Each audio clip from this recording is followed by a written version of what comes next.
प्यारे साथियों, आज के क्लास में हम लेके आए हैं आपके लिए क्लास 12th हिंदी का 100 मोस्ट इंपोर्टेंट ऑब्जेक्टिव क्वेश्चन। प्यारे बच्चों, ये सारे प्रश्न आपके बोर्ड परीक्षा के लिए बहुत ही ज्यादा इंपॉर्टेंट है, तो आज के क्लास को आप सभी ध्यान से देखिएगा और लास्ट तक हमारे साथ बने रहिएगा। ओके, चलिए क्लास को स्टार्ट करते हैं। और पहला नंबर सवाल आपके सामने है, लगाते चलो चैट सेक्शन और कमेंट सेक्शन में आंसर। देखिए पहला नंबर सवाल क्या कह रहा है, शिक्षा शीर्षक पाठ क्या है। अब बताना है आप सभी को कि शिक्षा शीर्षक पाठ जो है वो क्या है। शिक्षा शास्त्र, अर्थशास्त्र, भाषण शास्त्र या फिर तर्क शास्त्र। और देख सकते हो ये कितना ज्यादा इंपॉर्टेंट है, 2023 के बोर्ड परीक्षा में पूछा जा चुका है। तो मैं बता दूं, शिक्षा जो है वो एक प्रकार का शिक्षा शास्त्र है जो कि ऑप्शन नंबर ए में दिया गया है और यह रचना है जे कृष्णमूर्ति जी की, इसलिए इसको भी याद रखिएगा। चलिए नेक्स्ट सवाल की ओर बढ़ते हैं। दूसरा नंबर सवाल क्या कह रहा है, और आप सभी भाई चैट सेक्शन और कमेंट सेक्शन में आंसर लगाते चलो और हमारे साथ गुनगुनाते चलो, क्लास में अच्छे से याद हो जाएगा। देखिए नाभादास किस प्रकार के भक्त कवि थे। अब बताओ जी, नाभादास किस प्रकार के भक्त कवि थे। छप्पय कविता के लेखक है नाभादास जी और यह एक प्रकार के सगुनोपासक राम भक्त कवि थे, जो कि ऑप्शन नंबर ए में दिया गया है। बिल्कुल ही करेक्ट आंसर हो जाएगा। चलिए नेक्स्ट सवाल की ओर बढ़ते हैं। तीसरा नंबर सवाल क्या कह रहा है, ओ सदा निरा हिंदी साहित्य में किस विधा के अंतर्गत आता है। अब लगाओ जी सही जवाब क्या होगा। ओ सदा निरा हिंदी साहित्य में किस विधा के अंतर्गत आता है। लगाओ सही जवाब, नाटक, उपन्यास, निबंध या फिर यात्रा वृत्तांत। तो मैं बता दूं, ओ सदा निरा हिंदी साहित्य में वो निबंध के अंतर्गत आता है, जो कि ओ सदा निरा जगदीश चंद्र माथुर के द्वारा दिया गया है। ओके, चलिए नेक्स्ट सवाल की ओर बढ़ते हैं। फोर्थ नंबर सवाल क्या कह रहा है, रामधारी सिंह दिनकर किस विश्वविद्यालय के उपकुलपति पद पर रहे जी। अब बताओ, राष्ट्र कवि दिनकर जी किस विश्वविद्यालय के उपकुलपति पद पर रहे थे। ये रहे थे भागलपुर विश्वविद्यालय, जो कि ऑप्शन नंबर ए में दिया गया है। बिल्कुल ही सही जवाब हो जाएगा। चलिए नेक्स्ट सवाल की ओर बढ़ते हैं। एंड पांचवा नंबर सवाल आपके सामने, हिंदी साहित्य का समन्वय कवि किसे माना जाता है। लगाओ जी, ये काफी ज्यादा इंपॉर्टेंट सवाल है भाई, आपके बोर्ड परीक्षा में पूछा गया है। हिंदी साहित्य का समन्वयवादी कवि जो माना जाता है वो माना जाता है गोस्वामी तुलसीदास को। ऑप्शन नंबर ए इसका करेक्ट आंसर हो जाएगा, तो ध्यान में रखिएगा आप सभी। ओके, चलिए 6 नंबर सवाल है, अपने लेखन में मोपासा ने कैसे समाज के चाल चरित्र को बेपर्द किया है। अब लगाओ जी सही जवाब क्या होगा, अपने लेखन में मोपासा ने कैसे समाज के चाल चरित्र को बेपर्द किया है। तो यह क्या है, बुर्जुआ, जो कि ऑप्शन नंबर बी में दिया गया है। बिल्कुल ही करेक्ट आंसर हो जाएगा। चलिए 7 नंबर सवाल देखिए, किसका बटुआ बेंजविल सड़क पर गिर गया था। अब लगाओ सही जवाब क्या होगा भाई, लगाओ सही जवाब क्या होगा। ये प्रतिपूर्ति बुक से लिया गया क्वेश्चन है, किसका बटुआ बेंजविल सड़क पर गिर गया था। तो यह गिर गया था मैत्र हुलब्रेक का, जो कि ऑप्शन नंबर ए में दिया गया है। सही जवाब हो जाएगा। चलिए 8 नंबर सवाल की ओर बढ़ते हैं। चित्ररेखा किस कवि की रचना है। अब लगाओ जी, कितना इजी सवाल है कि चित्ररेखा किस कवि की रचना है। जायसी, सूरदास, तुलसीदास या फिर नाभादास। आपको पता होगा चित्ररेखा जो रचना है वो मलिक मोहम्मद जायसी की रचना है। ऑप्शन नंबर ए इसका बिल्कुल ही करेक्ट आंसर हो जाएगा। चलिए 9 नंबर सवाल देखिए, महात्मा गांधी अंतरराष्ट्रीय हिंदी विश्वविद्यालय के प्रथम कुलपति निम्न में से कौन रहे हैं। अब बताओ जी, महात्मा गांधी अंतरराष्ट्रीय हिंदी विश्वविद्यालय के प्रथम कुलपति निम्न में से कौन रहे हैं। तो ये रहे हैं अशोक वाजपेयी जी, जो कि ऑप्शन नंबर ए में दिया गया है। बिल्कुल ही करेक्ट आंसर हो जाएगा। फटाफट से आप लगाते चलो भाई, अच्छे से याद भी करते चलो क्लास में ही। देखिए, जिसने यश प्राप्त किया है उसके लिए एक शब्द क्या होगा। जिसने यश प्राप्त किया है उसके लिए एक शब्द होगा यशस्वी, जो कि ऑप्शन नंबर ए में दिया गया है भाई। राइट आंसर हो जाएगा। चलिए 11 नंबर सवाल की ओर बढ़ते हैं। देखिए 11 नंबर सवाल क्या कह रहा है, निरीक्षण करने वाला के लिए एक शब्द क्या होगा। अब लगाओ जी भाई, 100 ऑब्जेक्टिव है, मात्र 20 से 25 मिनट में ये क्लास खत्म हो जाएगा। देखिए निरीक्षण करने वाला के लिए एक शब्द क्या होगा, तो यह हो जाएगा निरीक्षक, जो कि ऑप्शन नंबर सी में दिया गया है। बिल्कुल ही करेक्ट आंसर हो जाएगा भाई। 20 से 25 मिनट लगेगा, लास्ट तक बने रहो हमारे साथ। देखते हैं कितने बच्चे बने रहते हैं हमारे साथ। सबके हित का वचन कौन कहता है। अब लगाओ जी, सबके हित का जो वचन कहता है वो कहता है कबीरदास जी, जो कि ऑप्शन नंबर बी में दिया गया है। राइट आंसर हो जाएगा, तो ध्यान में रखिएगा आप सभी। चलिए 13 नंबर सवाल की ओर बढ़ते हैं। जी जान शब्द कौन सा समास है। अब समास पूछा गया भाई, समास पूछा गया, जी जान शब्द कौन सा समास है। अब यही भाव समास, द्वंद्व समास, द्विगु समास या फिर कर्मधारय समास। तो आपको पता होगा ये हो जाएगा द्वंद्व समास, जो कि ऑप्शन नंबर बी में दिया गया है। करेक्ट आंसर है। चलिए 14 नंबर सवाल को देखते हैं। कमल नयन शब्द कौन सा समास है भाई। कमल के समान नयन है। अब लगाओ सही जवाब क्या होगा, तो यह हो जाएगा कौन सा। 14 का सही जवाब लगाएंगे तो यह हो जाएगा कर्मधारय, जो कि ऑप्शन नंबर सी में दिया गया है। बिल्कुल सही जवाब हो जाएगा। चलिए 15 नंबर सवाल को देखते हैं। आजीवन शब्द कौन सा समास है भाई। आजीवन शब्द कौन सा समास होगा, मैंने बताया था भाई। लगाओ सही जवाब क्या होगा 15 का, तो यह हो जाएगा कर्मधारय समास, जो कि ऑप्शन नंबर सी में दिया गया है। बिल्कुल ही करेक्ट आंसर हो जाएगा। चलिए नेक्स्ट सवाल की ओर बढ़ते हैं। 16 नंबर सवाल है, कृपणता शब्द कौन सी संज्ञा है भाई? कृपणता शब्द कौन सा संज्ञा होगा ये बताना आप सभी को। व्यक्तिवाचक संज्ञा, जातिवाचक संज्ञा, भाववाचक संज्ञा या फिर समूहवाचक संज्ञा? तो मैं बता दूं ये हो जाएगा भाववाचक संज्ञा। कृपणता का अर्थ होता है कंजूसी, कंजूस व्यक्ति भाई, या फिर लालची भी बोल सकते हो। चलिए 17 नंबर सवाल की ओर बढ़ते हैं। भारतवर्ष शब्द कौन सी संज्ञा है? भारतवर्ष भाई कौन सा हो जाएगा? तो आप लगाओगे सर ये तो हो जाएगा व्यक्तिवाचक, जो कि ऑप्शन नंबर सी में दिया गया है, तो लॉक कर दिया जाए। लॉक कर दो भाई, अच्छे से याद भी कर लो। चलिए 18 नंबर सवाल है, कवि शब्द कौन सा संज्ञा है भाई? कवि, कवि तो भाई कई प्रकार के होते हैं, इसलिए आप जातिवाचक बोल लोगे, बहुत ही सही जवाब हो जाएगा। ओके चलिए 19 नंबर सवाल देखिए, बातचीत शीर्षक निबंध के निबंधकार कौन है? अब लगाओ जी, कितना बार पढ़ चुके हो हिंदी का? तो पहला ही चैप्टर है जिसका नाम है बातचीत, और उसके लेखक है बालकृष्ण भट्ट जी। ऑप्शन नंबर सी, बी इसका बिल्कुल करेक्ट आंसर हो जाएगा। ओके चलिए 20 नंबर सवाल है कि सभा शब्द क्या है भाई? स्त्रीलिंग है, पुल्लिंग है, उभयलिंग है, या फिर इनमें से कोई नहीं? तो आप लगाओगे सर सभा में जो होता है वो हो जाएगा स्त्रीलिंग। ऑप्शन नंबर ए में दिया गया है, बिल्कुल करेक्ट आंसर हो जाएगा। चलिए 21 नंबर सवाल को देखते हैं। अनल का पर्यायवाची शब्द क्या है भाई? समान अर्थ पूछा गया, अनल का समानार्थी शब्द हो जाएगा कौन सा? 21 का सही जवाब हो जाएगा आग हो जाएगा, आग, पावक, गगन। ऑप्शन नंबर ए इसका बिल्कुल सब सही जवाब हो जाएगा, गगन नहीं होगा जी। चलिए 22 नंबर सवाल है, आयुष्मान शब्द का पर्यायवाची क्या होगा? आयुष्मान का पर्यायवाची आप बोल सकते हो चिरंजीवी हो सकता है, यानी option number A correct answer हो जाएगा 22 का। ओके चलिए 23 नंबर सवाल है, कनिष्ठ शब्द का विलोम क्या है?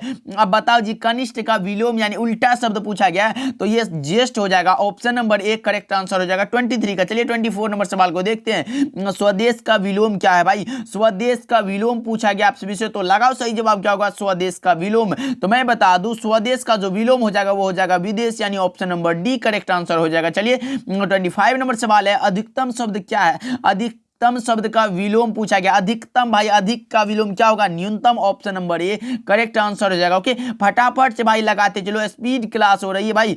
उन्नति शब्द का विलोम क्या होगा? उन्नति का भाई, उन्नति का विलोम क्या होगा? तो यह हो जाएगा अवनति। Option number A correct answer हो जाएगा, जैसे आरोही का अवरोही, इसको भी याद रखिएगा। चलिए नेक्स्ट सवाल को बढ़ते हैं। 27 नंबर सवाल है, अंग का उच्चारण स्थान क्या है भाई? अंग का उच्चारण स्थान मैंने एक ट्रिक बताया था, क वर्ण पूरा होता है कौन सा? कंठ से। Option number A correct answer हो जाएगा। अकुह विसर्जन या नान कंठ। Option number A is the correct answer. चलिए 28 नंबर सवाल की ओर बढ़ते हैं। ट का उच्चारण स्थान क्या है भाई? लिरिटुड सानांग मूर्धा कौन सा? लिरिटुड सानांग मूर्धा, यानी ऑप्शन नंबर ए इसका बिल्कुल ही करेक्ट आंसर हो जाएगा 28 का। चलिए नेक्स्ट सवाल की ओर बढ़ते हैं। उसने कहा था कहानी कब प्रकाशित हुई थी? भाई ये तो काफी ज्यादा इंपॉर्टेंट सवाल है, आपके बोर्ड परीक्षा में एक ना एक बार पूछ ही दिया जाता है। उसने कहा था भाई चंद्रधर शर्मा गुलेरी के द्वारा रचित एक प्रकार का कहानी है, और यह प्रकाशित किया गया था 1915 में। Option number B correct answer हो जाएगा।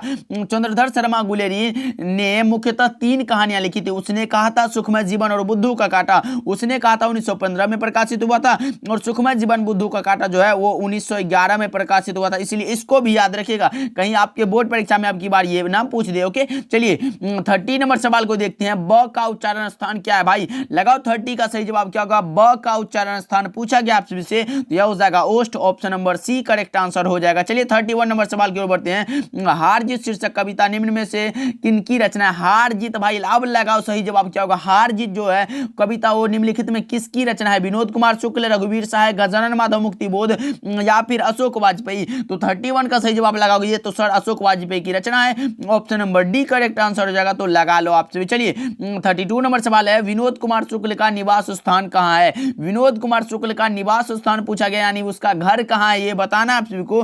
तो 32 का सही जवाब हो जाएगा रायपुर छत्तीसगढ़। ऑप्शन नंबर ए इसका बिल्कुल करेक्ट आंसर हो जाएगा। चलिए 33 नंबर सवाल देखिए। हरचरना शब्द किस कविता का पात्र है? भाई हरचरना किस कविता का पात्र है? अब लगाओ सही जवाब क्या होगा? हरचरना किस कविता का पात्र है? तो आप लगाओगे 33 का सही जवाब हो जाएगा अधिनायक। Option number C correct answer हो जाएगा। तो ध्यान में रखिएगा, आप अधिनायक रघुवीर सहाय की रचना है, इसको भी याद रखिएगा। कवियों का कवि निम्नलिखित में से किसे कहा जाता है? अब लगाओ जी, कवियों का कवि निम्नलिखित में कौन कहे जाते हैं? बताओ सही जवाब क्या होगा? उषा शीर्षक कविता के कवि कौन सा? Shamsher Bahadur Singh. Option number B correct answer हो जाएगा जी, याद रखिएगा। चलिए 35 नंबर सवाल है, जो बहुत बोलता है उसके लिए एक शब्द क्या होगा? जो बहुत बोलता है उसके लिए एक शब्द होगा जिसका नाम है वाचाल। क्या? वाचाल हो जाएगा, option number B correct answer हो जाएगा। चलिए 36 नंबर सवाल है, जो पुरुष अभिनय करे, भाई यहां देख सकते हो, जो पुरुष अभिनय करे उसके लिए एक शब्द होगा अभिनेता, और जो स्त्री अभिनय करे उसके लिए एक शब्द होगा अभिनेत्री। दोनों को याद रखिएगा क्योंकि ये दोनों क्वेश्चन आपके बोर्ड परीक्षा में पूछा जा चुका। चलिए 37 नंबर सवाल है, ऐसी संज्ञाएं जिनके खंड सार्थक होते हैं उन्हें क्या कहते हैं? ऐसी संज्ञाएं जिनके खंड सार्थक होते हैं उसे क्या कहते हैं? तो उसे कहते हैं यौगिक, यानी option number B correct answer हो जाएगा। सार्थक यानी उसका कोई अर्थ निकले। ओके, चलिए 38 नंबर सवाल है कि जिस पर विश्वास किया जा सके, जिस पर विश्वास किया जा सके उसके लिए एक शब्द होगा, क्या होगा? विश्वसनीय। क्या? विश्वसनीय, option number A correct answer हो जाएगा। चलिए नेक्स्ट सवाल की ओर बढ़ते हैं। 39 नंबर सवाल है, पंचायती राज में जैसे खो गए हैं पंच परमेश्वर, यह पंक्ति किस कविता से लिया गया है? अब लगाओ सही जवाब क्या होगा। पंचायती राज में जैसे खो गए हैं पंच परमेश्वर, भाई गांव का घर जो ज्ञानेंद्र पति की रचना है उसी की कविता से लिया गया है, यानी ऑप्शन नंबर ए इसका बिल्कुल ही करेक्ट आंसर हो जाएगा। तो ध्यान में रखिएगा आप सभी। चलिए 40 नंबर सवाल को देखते हैं। नाम लय भरे उदर, भाई लो जी, नाम लय भरे उदर एक प्रभुदासी दास कहाई। भाई तुलसीदास जी कहते हैं नाम लय भरे उदर, यानी उनके उदर जो है उसके नाम लेने से ही भरते हैं। किसके? प्रभु श्री राम के। एक प्रभु दासी दास, प्रभु की दासी माता सीता और उसका दास जो है तुलसीदास जी कहते हैं, और यह पंक्ति लिया गया है तुलसीदास की पद से, option number C correct answer हो जाएगा। भाई लगा लो और अच्छे से याद कर लेना। ओके जी, चलिए 41 नंबर सवाल है, बिस्नी किस एकांकी की पात्रा है? भाई बिस्नी जो है वो किस एकांकी की पात्रा है? ये सिपाही की माँ। क्या? सिपाही की माँ जो मोहन राकेश की रचना है, इसलिए इसको भी याद रखिएगा और एक प्रकार का एकांकी है, ध्यान में रखिएगा। चलिए 42 नंबर सवाल को देखते हैं। सूबेदारनी किस कहानी की पात्रा है? भाई सूबेदारनी उसने कहा था लहना सिंह, कौन सा? Option number A correct answer हो जाएगा, ध्यान में रखिएगा आप सभी। चलिए 43 नंबर सवाल को देखते हैं। वजीरा सिंह किस कहानी का पात्र है? भाई वजीरा सिंह उसने कहा था जो चंद्रधर शर्मा गुलेरी की रचना है, option number B correct answer हो जाएगा। 44 नंबर सवाल को देखते हैं। धांगरों को 18वीं शताब्दी के अंत में किस कार्य के लिए लाया गया था? अब लगाओ जी, धांगरों को 18वीं शताब्दी के अंत में किस कार्य के लिए लाया गया था? यह लाया गया था नील की खेती के लिए, option number A correct answer हो जाएगा। ओके, चलिए 45 नंबर सवाल है। दुस्साहस शब्द का संधि विच्छेद क्या है? दुस्साहस का संधि विच्छेद पूछा गया आपसे से, यह हो जाएगा दु प्लस साहस, option number A correct answer हो जाएगा। ओके, चलिए 46 नंबर सवाल को देखते हैं। अन्वेषण शब्द का संधि विच्छेद क्या होगा? अनुजोड़ एसन, कौन सा? अनुजोड़ एसन, यानी option number A correct answer हो जाएगा जी। 47 नंबर सवाल की ओर बढ़ते हैं। आलस शब्द में कौन सा उपसर्ग? उपसर्ग भाई पहले लगता है और प्रत्यय जो है वो बाद में लगता है। देखो आलस्य शब्द कौन सा उपसर्ग है? आ हो जाएगा, option number A correct answer हो जाएगा जी, याद रखिएगा। चलिए 48 नंबर सवाल है। अज्ञान शब्द में उपसर्ग क्या है? अ प्लस ज्ञान हो जाएगा, option number A correct answer हो जाएगा, अज्ञान में उपसर्ग हो जाएगा। चलिए नेक्स्ट सवाल के ऊपर बढ़ते हैं। 49 नंबर सवाल है।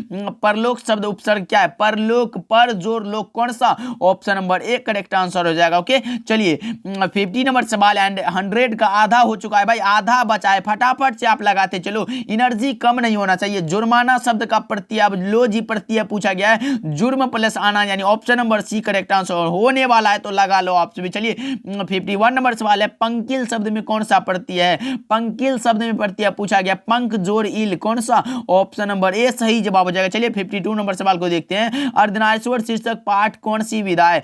अर्धनारीश्वर शीर्षक पाठ जो है वो एक प्रकार का निबंध है, जो कि उसकी जिसके निबंधकार का नाम है राष्ट्र कवि Dinkar ji, option number B correct answer हो जाएगा, रामधारी सिंह दिनकर। ओके, चलिए 53 नंबर सवाल की ओर बढ़ते हैं कि गुलेरी जी ने कुल कितनी कहानियां लिखी थी? ये तो मैंने बता चुका है भाई, चंद्रधर शर्मा गुलेरी ने मुख्यतः 3 कहानियां लिखी। कौन सा? उसने कहा था सुखमय जीवन और बुद्धू का कांटा, तो क्या हो जाएगा? Option number C correct answer हो जाएगा, क्योंकि चंद्रधर शर्मा गुलेरी ने मुख्यतः 3 कहानी लिखी थी, option number C correct answer हो जाएगा, तो ध्यान में रखिएगा आप सभी। ओके, चलिए 54 नंबर सवाल की ओर बढ़ते हैं। क्या कह रहे हैं देखिए, फटाफट से आप लगाते चलो भाई, आंसर लगाते चलो। चलिए 54 नंबर सवाल है, संयोगिता स्वयंवर किसकी रचना है? भाई संयोगिता स्वयंवर जो रचना है वो किसकी है? लगाओ सही जवाब क्या होगा। तो मैं बता दूं, संयोगिता स्वयंवर जो रचना है वो रचना है श्रीनिवास दास जी की। Option number C correct answer हो जाएगा। तो ध्यान में रखिएगा आप सभी, अगर यहाँ पूछता कि दमयंती स्वयंवर किस लेखक की रचना है तो आप लगाते बालकृष्ण भट्ट की रचना है, लेकिन यहाँ पूछा गया संयोगिता स्वयंवर, आप लगाओगे श्रीनिवास दास की रचना है।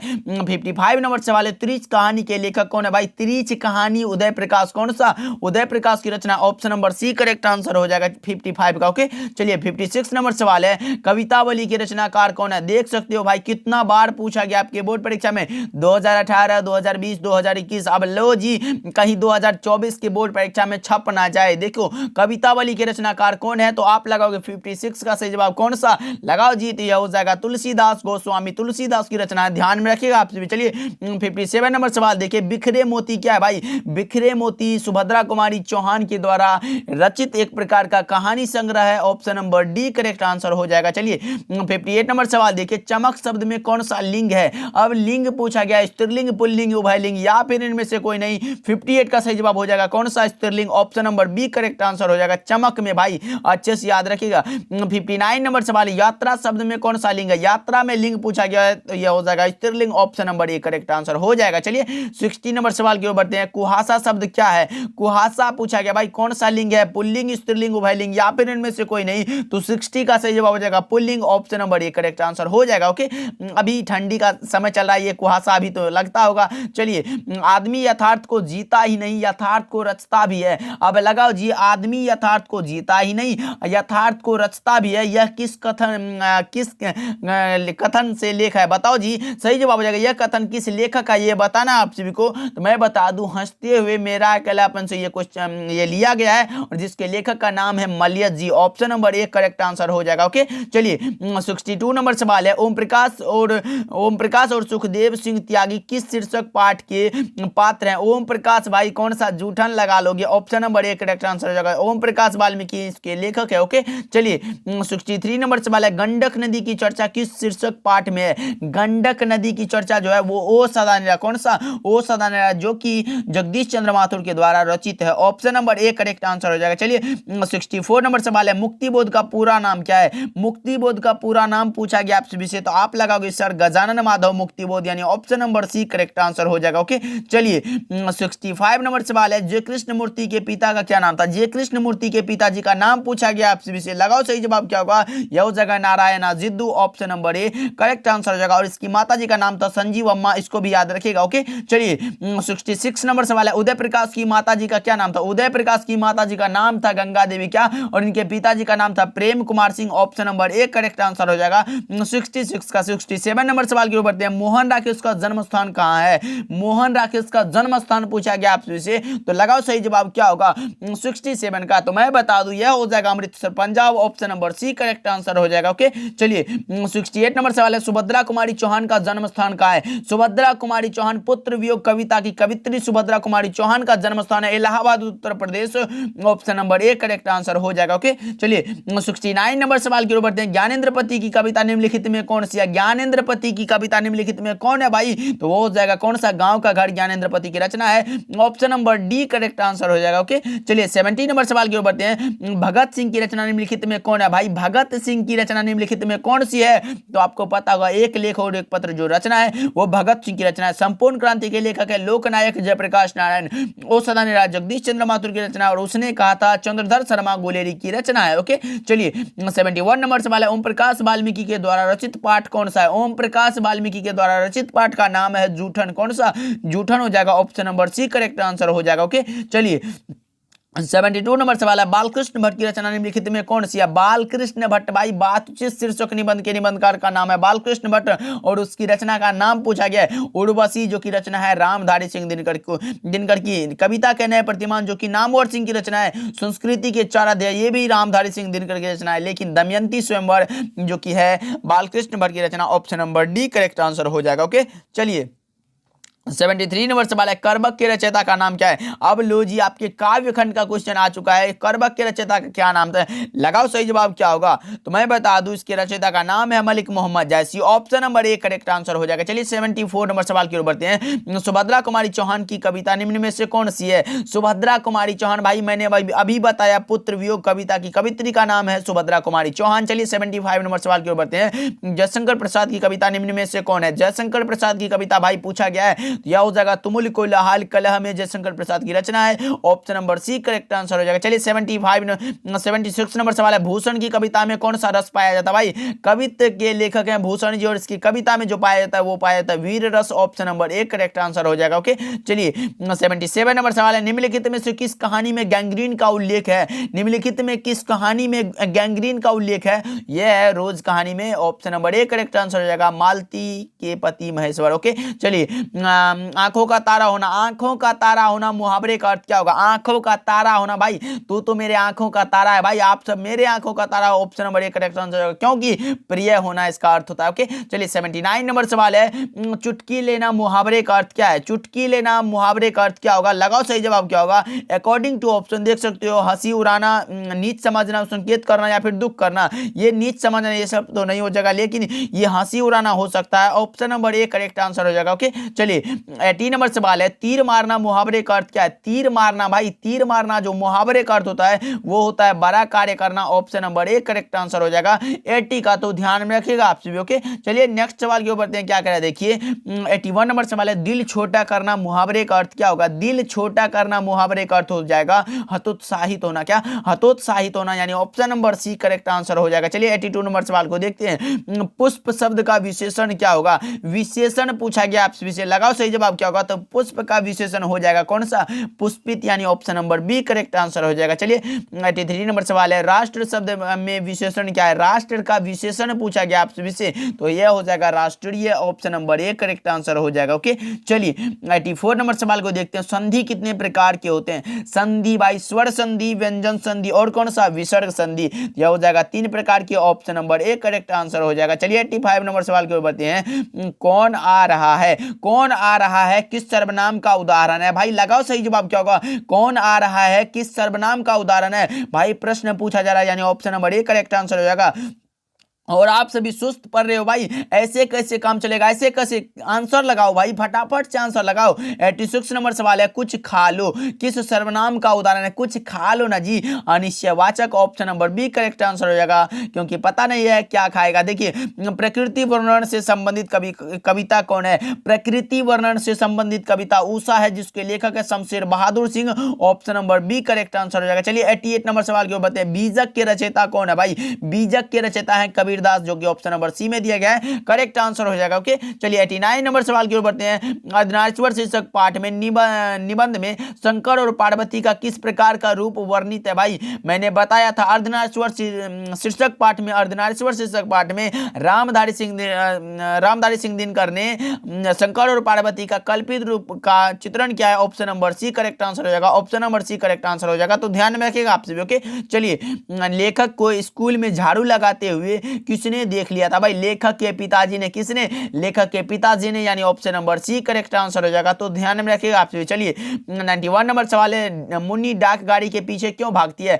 मुन्नी डाक गाड़ी के पीछे इसलिए जाती है क्योंकि उसको चिट्ठी लेना है। ऑप्शन नंबर 1 करेक्ट आंसर हो जाएगा। ओके, चलिए 92 नंबर सवाल है, मानक बिस्नी से दूध की जगह क्या मांगता है। मानक जो है बिस्नी से दूध की जगह पानी मांग लेता है। ऑप्शन नंबर 1 करेक्ट आंसर हो जाएगा। ओके, चलिए 93 नंबर सवाल है, साम्यवादी किससे लड़ रहा है। साम्यवादी पूंजीवादी से लड़ रहा है। ऑप्शन नंबर 1 करेक्ट आंसर हो जाएगा 93 का। ओके, चलिए 94 नंबर सवाल है, तुलसीदास का सर्वश्रेष्ठ महाकाव्य कौन सा है।